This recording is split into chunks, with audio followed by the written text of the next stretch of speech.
Good evening, नमस्कार. मी advocate Sneha Dikshit नवीन व्हिडिओमध्ये आपणा सर्वांचं स्वागत करते.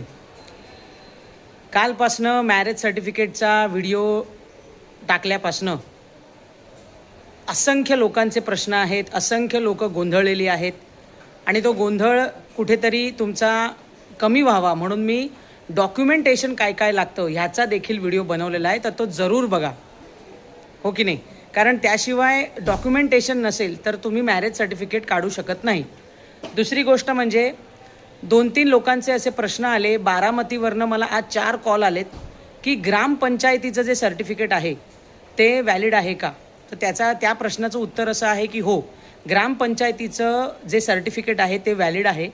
फक्त ते केव्हा व्हॅलिड नाही आहे, जेव्हा तुम्ही भारताच्या बाहेर जात आहात फिरण्याकरता, फॅमिलीसोबत कामाकरता. जर तुम्ही आउट ऑफ इंडिया जाणार असाल तर मात्र हे जे सर्टिफिकेट आहे ते व्हॅलिड नाही आहे, त्याची प्रोसेस दुसरी असते, ठीक आहे. तर जर तुमचं ग्रामपंचायतीचं सर्टिफिकेट असेल तर ते व्हॅलिड आहे आणि ते तुम्ही महाराष्ट्रात, भारत देशामध्ये कुठेही तुम्ही व्यवस्थितरित्या वापरू शकता. ते अगदी योग्यरित्या व्हॅलिड आहे. दुसरी गोष्ट, लोकांचा असा प्रश्न येतो की मॅडम आम्हाला नवरा बायकोला एकत्र यायचं आहे का.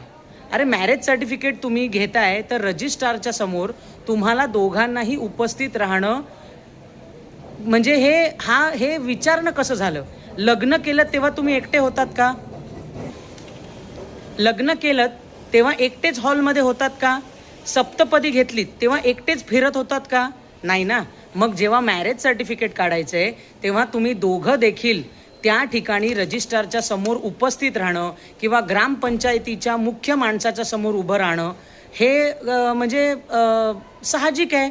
तेव्हा असे वेड्यासारखे प्रश्न कुठेतरी विचारू नका. मॅरेज सर्टिफिकेट काढताना तुम्हाला दोघांना उभं राहायचं आहे, उपस्थित राहायचं आहे आणि तेही 4 विटनेस सोबत.